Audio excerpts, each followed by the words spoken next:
Hello everyone, 11th standard, subject commerce, unit 2, chapter 5, topic liabilities of a partner. In our previous video, we had discussed about rights and duties of a partner. கூட்டாளியினுடைய உரிமைகள் மற்றும் கடமைகள். So இதை பற்றி நம்ம போன வீடியோவில் நம்ம ப்ரீஃபாக பார்த்தோம். And now we are going to discuss about liabilities of a partner. கூட்டாளியினுடைய பொறுப்புகள் என்னென்ன அப்படிங்கிறத பற்றி நம்ம இந்த வீடியோவில் பார்க்க போகிறோம்.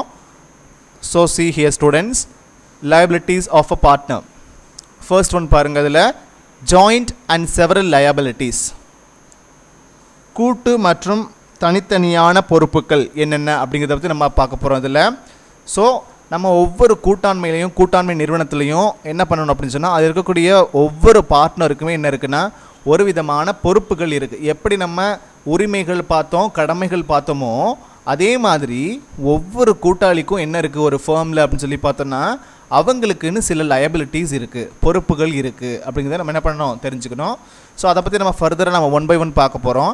அதில் ஃபர்ஸ்ட் ஒன் என்ன கொடுத்துருக்குறாங்கன்னா joint and several liabilities. So every partner is jointly and severally liable for all acts of the firms. என்ன சொல்கிறாங்க, ஒவ்வொரு பார்ட்னருமே இஸ் ஜாயிண்ட்லி அண்ட் செவரலி. ஸோ என்ன பண்ணுறாங்க, கூட்டாகவும் தனித்தனியாகவும் liable for all acts of the firm. என்ன பண்ணுறாங்க, அந்த ஃபேர்மில் நடக்கக்கூடிய ஒவ்வொரு நடவடிக்கைக்கும் என்ன பண்ணுறாங்க, கூட்டாகவும் தனித்தனியாகவும் பொறுப்பேற்கிறாங்க. ஸோ பொறுப்பாவாங்க அப்படின்னு சொல்கிறாங்க. ஸோ ஒவ்வொரு பார்ட்னருமே என்ன பண்ணுறாங்க, அங்கே நடக்கக்கூடிய எல்லா விதமான டிரான்சாக்ஷன்ஸ்க்கும் தனித்தனியாகவும், அவங்க ஒவ்வொரு பார்ட்னரும் தனித்தனியாகவும் இண்டிவிஜுவலாகவும் குரூப்பாக சேர்ந்து எல்லா பார்ட்னர்ஸும் சேர்ந்து கூட்டாகவும் என்ன பண்ணுறாங்க, அதில் நடக்கக்கூடிய ஒவ்வொரு செயல்பாடுகளுக்கும் அவங்க என்ன பண்ணுறாங்க, பொறுப்பாகிறாங்க. So it means that in case the assets are inadequate for the meetings the claim of creditors, even their personal properties should be made available. என்ன பண்ணுறாங்க, இப்போ சோல் ப்ராப்பரேட்டராக இருந்தாங்கன்னா என்ன பண்ணுவாங்க, அவங்க மட்டும்தான் அந்த நிறுவனத்தில் நடக்கக்கூடிய எல்லா விதமான ப்ராஃபிட் ஆகட்டும், லாஸ் வந்தாலும் சரி, இல்லை என்ன மாதிரியான டிரான்சாக்ஷன் நடந்தாலும் சரி, அது எல்லாத்துக்குமே யார் மட்டுமே தான் பொறுப்பாவாங்க, அந்த சோல் ப்ராப்பரேட்டர் தனியால் வாணிபர் மட்டும்தான் என்ன பண்ணுவாங்க, பொறுப்பாகுவாங்க. பட் இந்த மாதிரியான பார்ட்னர்ஷிப் ஃபார்மில், ஸோ பார்ட்னர்ஷிப் ஃபார்மில் பார்ட்னர் எல்லாருக்குமே ஒவ்வொரு பார்ட்னருக்குமே என்ன இருக்குது, நிறைய லயபிலிட்டிஸ் இருக்குது. ஸோ அது சேர்ந்தாகவும் இருக்கலாம் அல்லது தனித்தனியாகவும் இருக்கலாம். புரியுதா? ஸோ அப்போ அந்த ஃபார்மில் இருக்கக்கூடிய ஒவ்வொரு பார்ட்னருக்கும் என்ன இருக்குது, நிறைய பொறுப்புகள் இருக்குது அப்படின்னு சொல்கிறாங்க. ஸோ அது என்ன மாதிரியான பொறுப்புகள் வேணும்னாலும் இருக்கலாம். ஸோ அதை பார்க்கலாம். It means that in case the assets are inadequate. என்ன பண்ணுறாங்க, இப்போ ஒருவேளை நம்ம என்ன பண்ணியிருந்தோம், கிளைம் ஆஃப் கிரெடிட்டர்ஸ், நம்ம என்ன பண்ணுறோம், கடன் வாங்கியிருந்தோம் யாருக்கிட்டே இருந்தாவது அப்படின்னு சொல்லி பார்த்தோன்னா, அந்த கடன்களை அடைக்கிறதுக்கு நம்மகிட்ட இருக்கக்கூடிய அந்த அசெட்ஸ் வந்து இன்அடிக்குவேட்டாக இருக்குது அப்படின்னு சொல்லி சொன்னால், ஸோ இன்அடிக்குவேட்னா என்னது, போதுமான அளவில் இல்லாத போது. சரியா? ஸோ இன்அடிக்குவேட் மீன்ஸ் என்ன சொல்லுவோம், போதுமான அளவு இல்லாத போது அப்படின்னு சொல்லுவோம். ஸோ அந்த கிரெடிட்டை வந்து நம்ம என்ன பண்ணணும், அதை நம்ம அடைக்கணும் அப்படின்னு சொல்லி சொன்னால், so even there personal properties should be made available. என்ன பண்ணுறாங்க, ஸோ இப்போது அந்த நம்மளுடைய கடனை வந்து அடைக்கிறதுக்கு, அந்த கடனை முழுமையாக வந்து நம்ம செலுத்துறதுக்கு நம்மக்கிட்ட போதுமான அளவு அசெட்ஸ் இல்லாத போது, இதில் அந்த பார்ட்னர்ஷிப் ஃபார்மில் இருக்கக்கூடிய அசெட்ஸ் வந்து என்ன பண்ணல, அவங்களுடைய கடனை அடைக்கிற அளவுக்கு போதுமானதாக இல்லை. அப்படிங்கிற போது என்ன பண்ணுவாங்க, இந்த பார்ட்னர்ஷிப் ஃபார்ம் ஆரம்பிக்கிறதோட பெனிஃபிட் என்னென்னா, எல்லாரும் அதில் இருக்கக்கூடிய அந்த கடன் பொறுப்பை ஏற்றுக்கொள்ள தான் வேணும். ஏன்னா சோல் ப்ராப்பரேட்டர் இருந்தால் அந்த ஒரு ஆள் மட்டுமே தான் என்ன பண்ணுவாங்க, அதற்கு பொறுப்பாவாங்க. பட் பார்ட்னர்ஷிப் ஃபார்ம் பொறுத்த வரைக்கும் எத்தனை பார்ட்னர்ஸ் இருக்காங்களோ அத்தனை பார்ட்னர்ஸுமே என்ன பண்ணுவாங்க, அதில் இருக்கக்கூடிய நட்டமாகட்டும் அல்லது ப்ராஃபிட் ஆகட்டும் அல்லது லாஸ் ஆகட்டும், என்ன ஏற்பட்டாலும் அதில் எல்லாருக்குமே என்ன இருக்குது, ஷேரிங்ஸ் இருக்குது. ஸோ அதில் ஏற்படக்கூடிய அந்த கடனை அடைக்கிறதுக்காக அசெட்ஸ் என்ன பண்ணுறாங்க, அந்த கம்பெனியினுடைய ஃபார்ம்ஸினுடைய அசெட்ஸ் இந்த மாதிரி என்ன பண்ணுறாங்க, அதுக்கு யூஸ் பண்ணுறாங்க. அதுவும் போதுமான அளவு இல்லாத போது என்ன பண்ணுறாங்க, பர்சனலாக ஒவ்வொரு பார்ட்னர்ஸ்டையும் இருக்கக்கூடிய பர்சனல் ப்ராப்பர்ட்டிஸ் இருக்குது பார்த்தீங்களா, சொந்த சொத்துக்கள் இருக்கும் பார்த்தீங்களா, ஸோ அதையும் யூஸ் பண்ண வேண்டிய சூழ்நிலைக்கு தள்ளப்படுவாங்க. ஸோ இதற்கு பொறுப்பாவாங்க யாருன்னா அந்த பர்டிகுலர் பார்ட்னர். புரியுதா? ஸோ இப்போ அந்த பார்ட்னருக்கு என்ன இருக்குது, தனித்தனியாகவும் பொறுப்பு இருக்குது, கூட்டாகவும் அந்த ஒட்டுமொத்த பார்ட்னர்ஸ் எல்லாரும் சேர்ந்தும் என்ன இருக்குது, பொறுப்பாகிறதுக்கு வாய்ப்பு இருக்குது. The creditors can recover their claims from all the partners. ஒரு கடன் ஈந்தோர் என்ன பண்ணுவாங்க, கிரெடிட்டார்ஸ் மீன்ஸ் என்ன சொல்லுவோம், ஒரு கடன் ஈந்தோர், கடன் கொடுத்தவங்க. ஸோ இப்போ அந்த கடன் கொடுத்தவங்க என்ன பண்ணுவாங்க, can recover their claims from all the partners. என்ன பண்ணுறாங்க, அதில் அந்த கம்பெனியில் அந்த ஃபேமில் இருக்கக்கூடிய எல்லா பார்ட்னர்கிட்டே இருந்தும் என்ன பண்ணுவாங்க, அவங்களுக்கு அவங்க கொடுத்துருக்கக்கூடிய அந்த கடனை எல்லாருக்கிட்டே இருந்துமே கலெக்ட் பண்ணுறதுக்கு யாருக்கு ரைட்ஸ் இருக்குன்னா அந்த பர்டிகுலர் கிரெடிட்டர்ஸ்க்கு வாய்ப்பு, கடன் ஒரு ரைட்ஸ் இருக்குது அப்படின்னு சொல்லுவோம். ஸோ இப்போது யாருக்கு லயபிலிட்டிஸ், அது ஒவ்வொரு பார்ட்னருக்கும் அது லயபிலிட்டிஸ். ஸோ யாருக்கு ரைட்ஸை எல்லார்ட்டேருந்து கலெக்ட் பண்ணக்கூடிய ரைட்ஸ் யார்கிட்ட இருக்குது, இந்த கிரெடிட்டார்ஸ்ட்டே இருக்குது. ஸோ செகண்ட் பாயிண்ட் பாருங்கள், liable for any loss to third party. So liable for any loss to third party. So மூன்றாவது நபருக்கு ஏற்பட்ட நட்டத்திற்கு பொறுப்பு அப்படிங்கிறது தான் இந்த பாயிண்டினுடைய ஒரு meaning. The firm is liable for any loss caused to a third party because of a wrongful act done in the ordinary course of business. It means that every partner is liable. என்ன சொல்கிறாங்க, so இந்த மாதிரி மூன்றாவது நமக்கு ஏற்பட்ட நட்டத்திற்கு கூட என்ன பண்ணுறாங்க, இவங்க liable பர்சனாக இருக்கிறாங்க. ஸோ ஒரு ஃபேர்மில், so the firm is liable for any loss. என்ன பண்ணுறாங்க, எந்த விதமான லாஸ் ஏற்பட்டாலும் சரியா, டு a third party என்ன பண்ணுறாங்க, ஒரு மூன்றாம் நபருக்கு, பிகாஸ் ஆஃப் wrongful act. என்ன பண்ணுறாங்க, wrongful actனா என்னது, ஏதாவது ஒரு தப்பான ஒரு நடவடிக்கையின் மூலியமாக என்ன பண்ணிடுறாங்க, சம் லாஸஸ் வந்து என்ன ஆகிடுது, அங்கே காசு ஆகிடுது. காசு மீன்ஸ் என்னது, அங்கே லாஸ் வந்து ஏற்பட்டுறது அப்படின்னு சொன்னால், அந்த மாதிரி நடக்கக்கூடிய அந்த லாஸ் ஏற்பட்டிருக்கக்கூடிய அந்த நடவடிக்கைக்கு என்ன பண்ணுறாங்க, it means that every partner is liable. So இந்த மாதிரி மூன்றாம் நபருக்கு ஏற்படக்கூடிய அந்த ஒரு லாஸுக்கு கூட யார் வந்து பொறுப்பாகிறாங்க அப்படின்னு சொல்லி பார்த்தோம்னா ஒவ்வொரு பார்ட்னர்ஸும் பொறுப்பாகிறாங்க. ஸோ அவங்கக்கிட்ட வாங்கக்கூடிய அந்த பர்ச்சேஸ் பண்ணக்கூடிய அல்லது அவங்கக்கிட்ட சேல்ஸ் பண்ணக்கூடிய அந்த நபர்களுக்கு ஏற்படக்கூடிய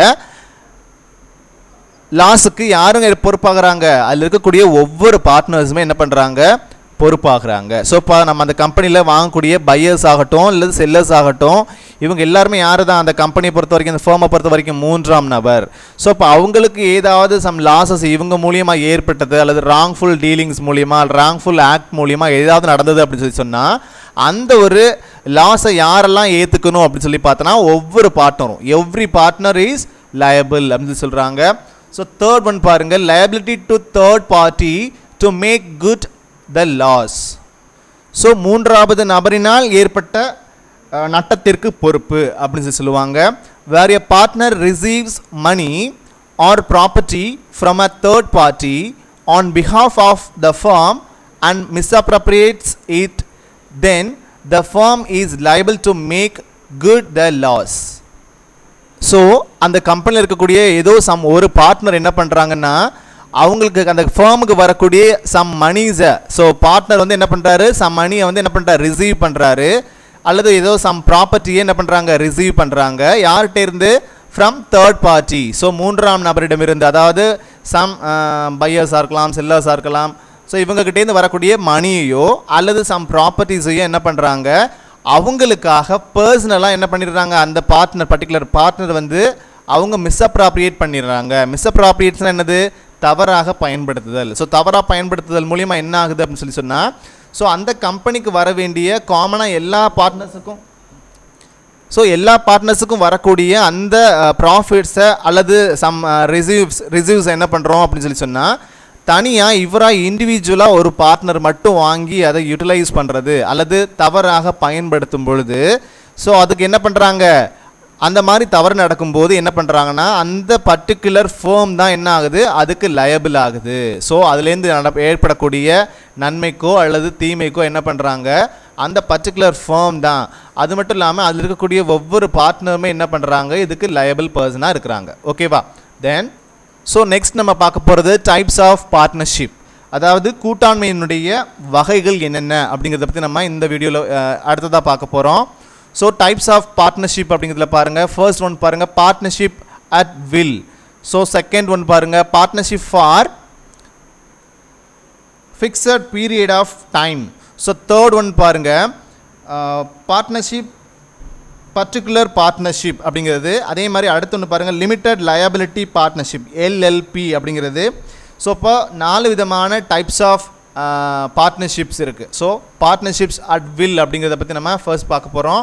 ஃபர்ஸ்ட் பாயிண்ட் பாருங்கள், partnership at will.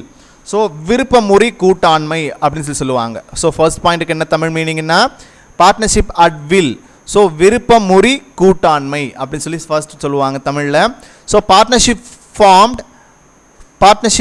formed to carry on business for an undefined period is called partnership at will. என்ன பண்ணுவாங்க, ஸோ இப்போ ஒரு கூட்டாண்மை நிறுவனம் வந்து நம்ம உருவாக்குறோம், ஃபார்ம் பண்ணுறோம் அப்படின்னு சொல்லி சொன்னால் அந்த பார்ட்னர்ஷிப் வந்து எவ்வளோ நாளைக்கு வந்து அந்த பார்ட்னர்ஷிப் ஃபார்ம் வந்து செயல்படணும் அப்படிங்கிற ஒரு பீரியடை வந்து என்ன பண்ணுறதில்ல, அவங்க ஃபிக்ஸ் பண்ணாமல் என்ன பண்ணுறாங்க, கண்டினியூவாக அந்த பிஸ்னஸை எவ்வளோ நாட்களுக்கு வேணுமானாலும் என்ன பண்ணலாம், அவங்க தொடர்ந்து ரன் பண்ணலாம். ஸோ அப்படி இருக்கக்கூடிய அந்த ஒரு பிஸ்னஸ் ஒரு விஷயத்தை தான் நம்ம என்னென்னு சொல்லுவோம்னா பார்ட்னர்ஷிப் அட் வில், அதாவது விருப்பமுறி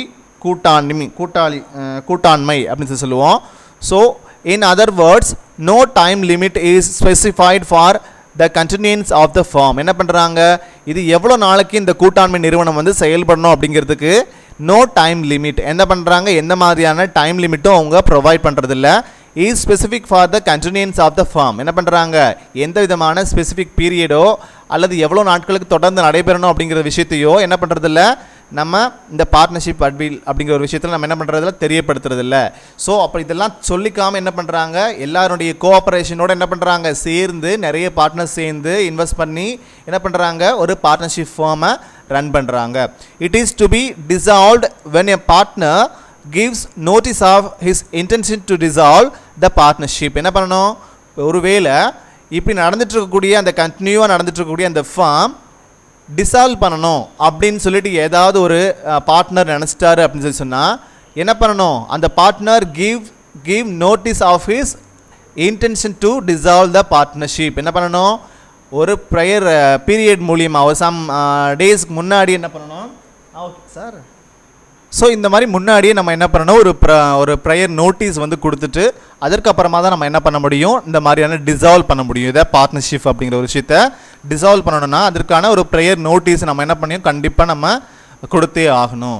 ஸோ அப்படி தான் என்ன பண்ண முடியும், முறையாக நம்மளால் அந்த பார்ட்னர்ஷிப் ஃபார்ம் வந்து டிசால்வ் பண்ண முடியும். சரியா, this type of partnership continues its business activities as long as there is mutual cooperation and confidence among the partners. So என்ன பண்ணுறாங்க, ஸோ இந்த மாதிரி பார்ட்னர்ஷிப் அட் வில் அப்படிங்கிற ஒரு விஷயத்தை எப்படி கண்டினியூ பண்ணுறாங்க அப்படின்னு சொல்லி பார்த்தோன்னா இதில் எந்த விதமான ஒரு முன்கூட்டியே ஒரு அக்ரிமெண்ட் மாதிரி இதெல்லாம் அதிகப்படியாக ஒரு செஞ்சுக்காதனால அவங்களுக்குள்ள ஒரு மியூச்சுவல் கோஆப்ரேஷனோட சம் கான்ஃபிடென்ஸோடு என்ன பண்ணுறாங்க, லாங் டியூரேஷனுக்கு கண்டினியூவாக இந்த மாதிரியான பார்ட்னர்ஷிப் ஃபார்ம்ஸை வந்து என்ன பண்ணுறாங்க, ரன் பண்ணுறதுக்கான வாய்ப்புகள் அதிகப்படியாக இருக்குது. ஸோ இந்த மாதிரி சம் அக்ரிமெண்ட்ஸ் மூலியமாக அக்ரிமெண்ட்ஸ் போட்டுட்டு ஒவ்வொரு பார்ட்னரும் எவ்வளோ நாளைக்கு அதில் வந்து பார்ட்னராக இருப்பாங்க. ஸோ இந்த மாதிரி நிறைய விதமான ஒரு அவங்களுக்கு அக்ரிமெண்ட் பேசிஸில் நடக்கும்போது அது எப்போ வேணாலும் அந்த பார்ட்னர்ஷிப் ஃபார்ம் வந்து ஒரு குறுகிய காலங்களில் வந்து என்ன பண்ணலாம், அந்த பார்ட்னர்ஷிப் ஃபார்ம் வந்து டிசால்வ் ஆகிறதுக்கு வாய்ப்பு இருக்குது அல்லது கலைக்கிறதுக்கு வாய்ப்பு இருக்குது. சரியா, since it comes to an end at the will of any partner on his giving notice, it is called partnership at will. என்ன பண்ணுறாங்க, ஸோ இந்த மாதிரியான பார்ட்னர்ஷிப் ஃபார்ம் வந்து எப்போ வந்து எண்ட் ஆஃப் த பீரியடுக்கு வருது அப்படின்னு சொல்லி பார்த்தோன்னா, ஸோ இதில் இருக்கக்கூடிய ஏதாவது ஒரு பார்ட்னர் என்ன பண்ணுறாங்க, ஹிஸ் கிவிங் நோட்டீஸ் என்ன பண்ணுறாங்க, ஏதாவது ப்ரேயர் நோட்டீஸ் வந்து என்ன பண்ணுறாங்க, ஒரு 14 days, அதாவது நார்மலாக பார்த்தோன்னா எந்த ஒரு கம்பெனிலையும் பார்த்தீங்கன்னா அந்த நிறுவன கலைப்பு பண்ணணும் அப்படின்னு சொன்னால் ஒரு 14 days பீரியடுக்கு ஒரு டைமுக்கு முன்னாடி என்ன பண்ணணும், ஒரு நோட்டீஸ் வந்து கண்டிப்பாக கொடுக்கணும். ஸோ நிறுவனம் கலைக்கப்பட வேணும் அப்படிங்கிறது ஏதாவது சம் ரீசன் சொல்லி என்ன பண்ணணும், கண்டிப்பாக ஒரு நோட்டீஸ் கொடுத்துருக்கணும். ஸோ அதே மாதிரி தான் it is called partnership at will. இதை தான் நம்ம என்ன சொல்கிறோம், பார்ட்னர்ஷிப் அட் வில் அப்படிங்கிறது சொல்கிறோம். ஸோ இதில் இந்த பார்ட்னர்ஷிப் அட் வில் அப்படிங்கிறதுல எந்த விதமான தடையும் இல்லாமல் மியூச்சுவல் கோஆப்ரேஷனோட எல்லா பார்ட்னர்ஸும் சேர்ந்து கான்ஃபிடென்ஸோடு என்ன பண்ணுவாங்க, லாங் டைம் டியூரேஷனுக்கு என்ன பண்ணுவாங்க, இந்த பார்ட்னர்ஷிப் ஃபார்மை கண்டினியூவாக ரன் பண்ணிகிட்டே இருப்பாங்க. ஸோ இது எப்போ தான் முடிவுக்கு வரும் அப்படின்னு சொன்னால் அதில் ஏதாவது ஒரு பார்ட்னர் வந்து என்ன பண்ணுறாரு, நிறுவன கலைப்புக்கு உட்படுத்தணும் அப்படிங்கிறத ஏதாவது சம் ரீசன் சொல்லி அவங்க ப்ரேயர் நோட்டீஸ் கொடுக்கும்போது என்ன பண்ணுவாங்க, அதற்கான காரணங்களை அறிஞ்சு என்ன பண்ணுவாங்க, அதற்கப்புறமா அந்த நிறுவன கலைப்புக்கு என்னென்ன ஸ்டெப்ஸ் எடுக்கணுமோ அதை செய்வாங்க. ஓகேவா? தென் செகண்ட் என்ன இருக்குன்னு பார்த்தீங்கன்னா partnership for a fixed term. So குறித்த கால கூட்டாண்மை அப்படின்னு சொல்லுவாங்க. Partnership for a fixed term, குறித்த கால கூட்டாண்மை.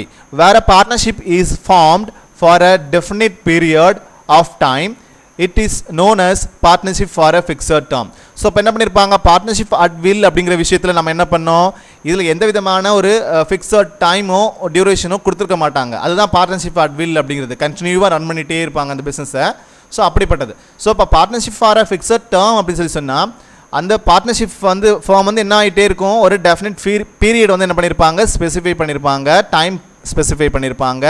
ஸோ எவ்வளோ ஃபிக்ஸட் டேர்முக்கு இந்த பார்ட்னர்ஷிப் வந்து ரன்னிங் ஆகிட்டு இருக்கும் அப்படிங்கிறது நம்ம என்ன பண்ணியிருப்பாங்க, அந்த அக்ரிமெண்ட்லேயே முன்கூட்டியே என்ன பண்ணியிருப்பாங்க, அதில் போட்டிருப்பாங்க. சரியா? The partnership for a fixed term comes to an end on the expiry of the stipulated period. என்ன பண்ணுறாங்க, அந்த அக்ரிமெண்ட்டில் கொடுத்துருக்கக்கூடிய அந்த ஸ்டிபுலேட்டட் பீரியடில் என்ன ஆகும்னா அந்த பர்டிகுலர் பார்ட்னர்ஷிப் ஃபர்ம் வந்து என்ன ஆகிடும், எக்ஸ்பைரி ஆகிடும், அந்த எண்ட் ஆஃப் த பீரியடுக்கு வந்துடும். சரியா? ஸோ இப்படின்னா என்ன பண்ணுவாங்க, அந்த பார்ட்னர்ஷிப் ஃபார்மை வந்து டிசால்வ் பண்ணுறதுக்கு வாய்ப்பு இருக்குது. புரியுதா? ஸோ பட் அந்த பார்ட்னர்ஷிப் அட் வில் அப்படிங்கிற அந்த முறைப்படி பார்த்தோன்னா, அந்த டைப்ஸ் ஆஃப் பார்ட்னர்ஷிப்பில் பார்த்தோன்னா என்ன பண்ண மாட்டாங்க, கண்டினியூவாக அவங்களுடைய கோஆப்ரேஷனோட தொடர்ந்து நடந்துகிட்டே இருக்கும். பட் இதில் என்ன பண்ணியிருப்பாங்க, இவ்வளோ நாட்களுக்கு தான், இவ்வளோ டைமுக்கு தான், இந்த டியூரேஷனுக்கு தான் என்ன பண்ணணும், இந்த மாதிரியான பார்ட்னர்ஷிப் ஃபார்ம் வந்து கண்டினியூவாக ரன் ஆகணும் அப்படிங்கிறத நம்ம ஃபிக்ஸ் பண்ணிடுவாங்க முன்கூட்டியே. சரியா? ஸோ அதே மாதிரி but if the business is continued even after the original fixed period, என்ன பண்ணுறாங்க, எவ்வளோ நாட்களுக்கு வந்து இந்த பிஸ்னஸ் வந்து பார்ட்னர்ஷிப் ஃபார்ம் வந்து, அதாவது partnership for a fixed term அப்படிங்கிற ஒரு மெத்தட் படி அந்த பார்ட்னர்ஷிப் ஃபார்ம் வந்து கண்டினியூ ஆகும்னா முன்னாடியே ஒரிஜினல் ஃபிக்ஸட் பீரியட் வந்து என்ன பண்ணியிருப்பாங்க, ஃபிக்ஸ் பண்ணியிருப்பாங்க. சரியா? It automatically becomes a partnership at will. So என்ன பண்ணுவாங்க, அந்த மாதிரி ஃபிக்ஸ் பண்ணதுக்கு அப்புறமா தொடர்ந்து நடந்தது அப்படின்னு சொல்லி சொன்னால் அது எப்படி அதை வந்து கன்சிடர் பண்ணுவோம்னா பார்ட்னர்ஷிப் அட் வில். சரியா? ஸோ அப்போ அந்த டேர்ம் முடிஞ்சதுக்கு பிறகும் அந்த ஃபிக்ஸட் பீரியட் இருக்கு இல்லையா, எவ்வளோ நாட்களுக்கு இந்த பர்டிகுலர் ஃபார்ம் வந்து ரன் ஆகணுங்கிற அந்த பீரியட் முடிஞ்சதுக்கு பிறகும் அந்த ஃபார்ம் வந்து ரன் ஆகுது அப்படின்னு சொல்லி சொன்னால் அது எந்த ஒரு டேர்முக்குள்ள வந்துடும், இந்த பார்ட்னர்ஷிப் அட் வில் அப்படிங்கிற ஒரு விஷயம் டேர்முக்குள்ள என்ன ஆகிடும், அது என்டர் ஆகிடும். So as such it will be determined at the will of any partners giving notice of his intention to do so. என்ன பண்ணுறாங்க, ஸோ இந்த மாதிரியான ஏதாவது அதை எப்படி கலைக்கணும், சப்போஸ் அந்த பார்ட்னர்ஷிப் ஃபார்ம் வந்து டெர்மினேட் பண்ணணும் அப்படின்னு சொன்னால், கலைக்கணும்னு சொன்னால் வெளியே எனி பார்ட்னர் என்ன பண்ணணும், ஏதாவது சம் பார்ட்னர் வந்து giving notice of his intention என்ன பண்ணணும், அவங்களுடைய நோட்டீஸ் கண்டிப்பாக ப்ரேயர் நோட்டீஸ் கொடுத்து அதன்படி தான் அதுக்கப்புறம் கலைக்க முடியும். சரியா? ஸோ இப்படியும் என்னதுக்கு ஒரு டைப் ஆஃப் பார்ட்னர்ஷிப் ஃபார்ம் இருக்குது. ஸோ அதே மாதிரி அடுத்து பாருங்கள் பர்டிகுலர் பார்ட்னர்ஷிப். தேர்ட் ஒன் என்னென்னா பர்டிகுலர் பார்ட்னர்ஷிப், அதாவது குறிப்பிட்ட கூட்டாண்மை அப்படின்னு சொல்லுவாங்க. So when a partnership is formed to carry on a particular venture or business of a temporary nature, it is called particular partnership. So the particular partnership அப்படிங்கிறது ஒரு குறிப்பிட்ட தொழிலை அல்லது ஒரு செயலை செய்வதற்காக என்ன பண்ணுறாங்க, தற்காலிகமாக என்ன பண்ணுறாங்கன்னா ஒரு தொடங்கப்பட்ட ஒரு அமைப்பு தான் இந்த கூட்டாண்மை அப்படின்னு சொல்கிறாங்க. ஸோ தற்காலிகமாக என்ன பண்ணுறாங்க, ஒரு பர்டிகுலர் வெஞ்சரை நம்ம என்ன பண்ணுறோம், ஃபார்ம் பண்ணுறோம். ஸோ இந்த பார்ட்னர்ஷிப் ஃபார்ம் வந்து என்ன பண்ணுறோம், ஒரு தற்காலிகமாக, ஸோ டெம்பரரி நேச்சரில் என்ன பண்ணுறோம், அந்த பர்டிகுலர் பார்ட்னர்ஷிப் ஃபார்மாக க்ரியேட் பண்ணுறோம். ஸோ இது ஒரு டைப் ஆஃப் ஒரு பார்ட்னர்ஷிப் ஃபார்ம் தான். It is called particular partnership, ஒரு அந்த ஒரு குறிப்பிட்ட கூட்டாண்மை அப்படிங்கிறது. ஸோ ஏதோ ஒரு ரீசனுக்காக என்ன பண்ணுறாங்க, ஏதோ ஒரு தொழிலை செய்கிறதுக்காக அல்லது ஏதோ ஒரு செயலை செய்கிறதுக்காக என்ன பண்ணுறாங்க, இந்த மாதிரியான ஒரு கூட்டாண்மை நிறுவனத்தை வந்து என்ன பண்ணுறாங்க, உருவாக்குறாங்க. ஸோ அது எப்படிப்பட்ட ஒரு நேச்சராக கொண்டதாக இருக்கும் அப்படின்னு சொன்னால் டெம்பரரி நேச்சராக இருக்கும். அதாவது தற்காலிகமாக அந்த ஒரு கூட்டாண்மையை வந்து என்ன பண்ணியிருப்பாங்க, ஆரம்பித்து செயல்படுத்துவாங்க. இட் இஸ் கால்டு பர்டிகுலர் பார்ட்னர்ஷிப்னு சொல்கிறோம். such a firm lasts so long as the business agreed upon it is completed. It is not completed. என்ன பண்ணலாம், ஒருவேளை இவங்க வந்து ஒரு சில நேரத்தில் என்ன பண்ணுவாங்கன்னா அந்த தொழில் வந்து நிறைவு செய்யாமையே, ஸோ அந்த தொழிலினுடைய நோக்கம் என்னவாக இருக்கும், ஒரு சம் ஆப்ஜெக்ட் என்னவாக இருக்குமோ அதை வந்து நிறைவு செய்யாமலே என்ன பண்ணிடுறாங்க அப்படின்னு சொல்லி பார்த்தோன்னா அந்த கூட்டாண்மையை ஒரு சில நேரங்களில் கலைச்சிடுறாங்க, டிசால்வ் பண்ணிடுறாங்க. சரியா? இன் other words it comes to an end on the completion of a particular venture if such a firm is not dissolved and it begins to undertake new activities not originally contemplated. So இது வந்து என்னென்னா இது ஒரு short ஃபார்மில் சொல்லணும். இன் other words எப்படி சொல்லலாம்னு சொல்லி பார்த்தோன்னா, ஒரு சில கம்பெனிஸ் வந்து ஒரு குவிக் டைமில் எந்த நோக்கத்திற்காக அந்த ஒரு ஃபார்மை வந்து க்ரியேட் பண்ணாங்களோ அது நிறைவேறதுக்கு முன்னாடி என்ன பண்ணிடுவாங்க, அந்த பர்டிகுலர் கம்பெனியை என்ன பண்ணிடுவாங்க, டிசால்வ் பண்ணிடுவாங்க. ஒரு சில ஃபார்ம்ஸ் என்ன பண்ணுவாங்க அப்படின்னு சொல்லி பார்த்தோன்னா, not dissolved and it begins to undertake new activities. என்ன பண்ணுவாங்க, ஏதோ ஒரு நோக்கத்திற்காக புதுசாக என்ன பண்ணியிருப்பாங்க, அந்த பார்ட்னர்ஷிப் ஃபார்மை க்ரியேட் பண்ணியிருப்பாங்க. அண்ட் அந்த அவங்களுடைய வேலை முடிஞ்சதுக்கு பிறகு இன்னொரு ஏதாவது புதுவிதமான ஆக்டிவிட்டீஸ்க்காக, ஒரு புது தொழிலை பண்ணுறதுக்காக அல்லது புது வேலையை செய்கிறதுக்காக என்ன பண்ணியிருப்பாங்க, இந்த பார்ட்னர்ஷிப் ஃபார்மை கண்டினியூவாக ரன் பண்ணுறதுக்கான வேலை இருக்குது. அதே மாதிரி not originally contemplated, the rights and obligations of the partner continue to be the same. எப்படி முன்னாடி வேறு தொழிலுக்காக அல்லது வேறு நோக்கத்துக்காக இந்த மாதிரியான பார்ட்னர்ஷிப் ஃபார்மை வந்து நடத்திட்டே இருந்தாங்களோ, அதே மாதிரி நியூவாக எந்த வேலையை செய்யும் போதும், அதாவது அண்டர்டேக் நியூ ஆக்டிவிட்டீஸ் நாட் அந்த மாதிரி ஒரிஜினலி செய்யாமல் இருந்தால் கூட அப்பவும் அவங்களுடைய உரிமைகளாகட்டும், அதாவது ஆப்ளிகேஷன்ஸ், ரைட்ஸ், இது எல்லாமே என்னவாகும், அப்படியே அந்த பார்ட்னர்ஸ் இருக்கக்கூடிய பார்ட்னர்ஸுக்கு எல்லாருக்கும் என்ன ஆகும், கண்டினியூ ஆகிட்டே தான் இருக்கும். Same as in the original partnership and it will continue till a partner gives a notice of his intention to dissolve the firm. என்ன பண்ணுவாங்க, ஸோ இதுலையுமே கூட இந்த ஒரிஜினல் பார்ட்னர்ஷிப்பில் எப்படி பண்ணுவாங்க அப்படின்னு சொல்லி பார்த்தோன்னா, எப்போ அவங்களுடைய ஒரு பார்ட்னர்ஷிப் வந்து ஒரு நோட்டீஸ் கொடுக்குறாரோ, ஸோ இன்டென்ஷன் பண்ணணும், அதாவது டிசால்வ் பண்ணணும் அப்படிங்கிற ஒரு கருத்தோட நோட்டீஸ் கொடுக்குறாரோ அப்போ தான் வந்து என்ன ஆகும், அது டிசால்வ் ஆகும். பட் இதில் வந்து எப்போ வேணாலும் அந்த மாதிரி டிசால்வ் பண்ணுறதுக்கான வாய்ப்புகள் இருக்குது அப்படிங்கிறது சொல்கிறாங்க. ஸோ இது ஒரு பர்டிகுலர் பார்ட்னர்ஷிப் அப்படிங்கிறது. சரிதா, அடுத்ததாக பார்க்க போகிறது limited liability partnership. So limited liability partnership அப்படின்னு சொன்னால் வரையறுத்த கூட்டாண்மை அப்படின்னு சொல்லுவாங்க. ஸோ வரையறுத்த கூட்டாண்மை என்னன்னு சொல்லி பார்க்கலாம். So limited liability partnership is very popular in the service sector and in the small scale business enterprises. So சிறு குறு நிறுவனங்களில் இந்த லிமிட்டட் லயபிலிட்டி பார்ட்னர்ஷிப் அப்படிங்கிறது ரொம்ப ரொம்ப பாப்புலராக செயல்பட்டு இருக்கக்கூடிய ஒரு சர்வீஸ் செக்டாராக செயல்பட்டு இருக்குது. And in the small scale business enterprises. So limited liability partnership means for paying the debts of the firm only the assets of the business will be utilized and not the personal properties.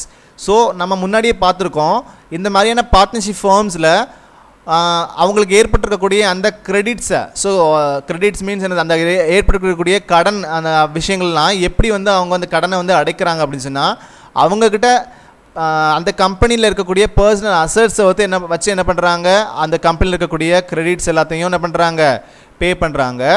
So அது மட்டும் இல்லாமல் அந்த assets வந்து போதுமானதாக இல்லாத சூழ்நிலையில் என்ன பண்ணுறாங்க, அதில் இருக்கக்கூடிய பர்டிகுலர் பார்ட்னர்ஸினுடைய பர்சனல் ப்ராப்பர்ட்டிஸை வச்சு கூட அந்த கடன்களை அடைக்கிறதுக்காக அளவுக்கு அதில் இருக்கக்கூடிய பார்ட்னர்ஸ் எல்லாருக்கும் பொறுப்புகள் கண்டிப்பாக இருக்குது அப்படின்னு சொல்லியிருக்கோம்.